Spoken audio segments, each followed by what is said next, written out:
আসসালামু আলাইকুম বন্ধুরা, সালতানাতে আপনাদেরকে আবারও স্বাগতম। এই যে আজকে আমরা গড় আলু দিয়ে মুরগির ঝোল তৈরি করব। দেখতে পাচ্ছেন আমরা গড় আলুটিকে কেটে নিয়ে কড়াইয়ে বসিয়ে দিয়েছি। এটা একটু ভেজে নিব, তাতে পেঁয়াজ দেওয়া আছে। সুন্দর করে আমরা একটু লাল লাল করে গড় আলুটা ভেজে নেব। আজকে তৈরি হবে গড় আলু দিয়ে মুরগির সুন্দর ঝোলের তরকারি।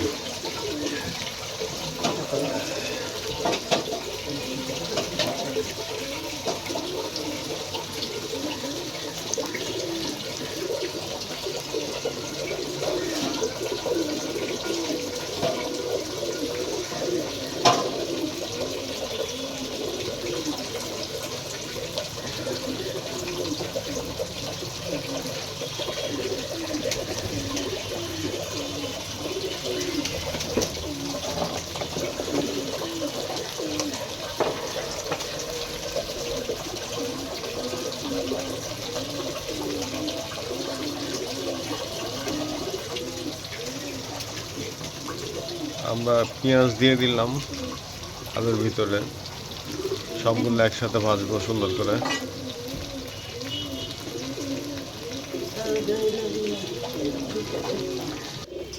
এই যে বন্ধুরা, আমার বাসার কবুতর, এগুলো সব পাকিস্তানি কবুতর।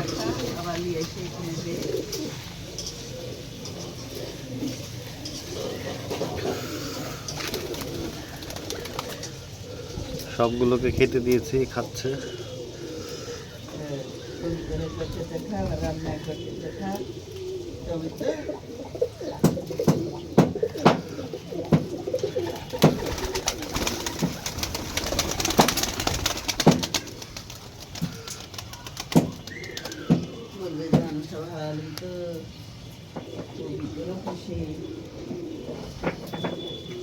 এই যে দেখুন কত সুন্দর কবুতর।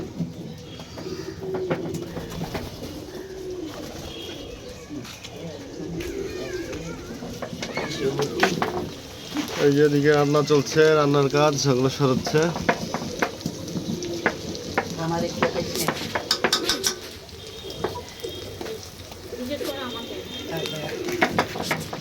মশলা দিয়ে দিলাম আদা বাটা,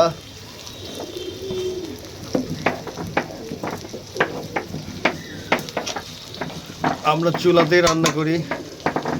চুলার রান্না অনেক স্বাদ হয়, এই কারণে আমরা গ্যাস বাদ দিয়ে চুলাতে রান্না করি। এই যে রসুন বাটা দিয়ে দিলাম, আদা রসুন পেঁয়াজ মরিচ সব কিছু দিয়ে একসাথে ভাজছি।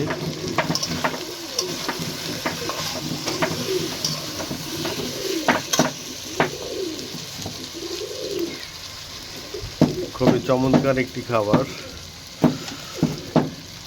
এই গড় আলু। গড় আলু খেতে খুব স্বাদ।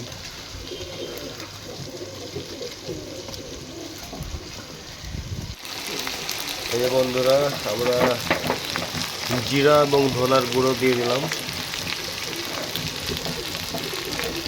এখন লবণ দিচ্ছি স্বাদ মতো।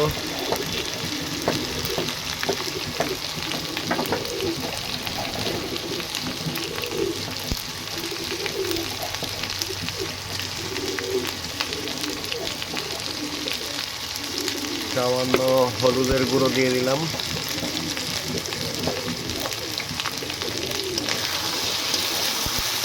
এখন সুন্দর করে তরকারিটা নেড়ে নেব।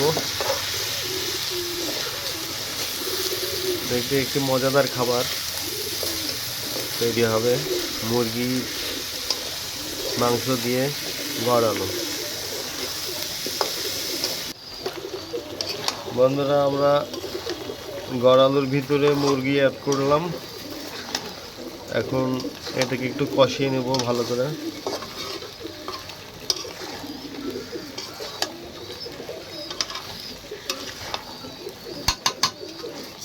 একটু ঝোল কম, মাখো মাখো করে সুন্দর করে কষাবো।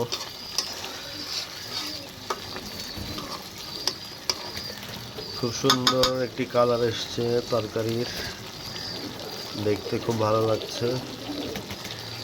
এটা আমরা একটু কষায় নিই। বন্ধুরা, আমাদের সিদ্ধ হয়ে গেছে মুরগিটা, গড় আলুটা। কষানোর পর আমরা সামান্য একটু পানি অ্যাড করলাম। এখন মুরগিটাকে আর একটু সিদ্ধর জন্য রেখে দেবো। আমাদের গড় আলুর মুরগির মাংসর তরকারি তৈরি হয়ে গেছে। এই যে দেখুন, এখন পরিবেশন করা হচ্ছে, আমরা খাবো। আপনারাও তৈরি করে খাবেন ইনশাআল্লাহ।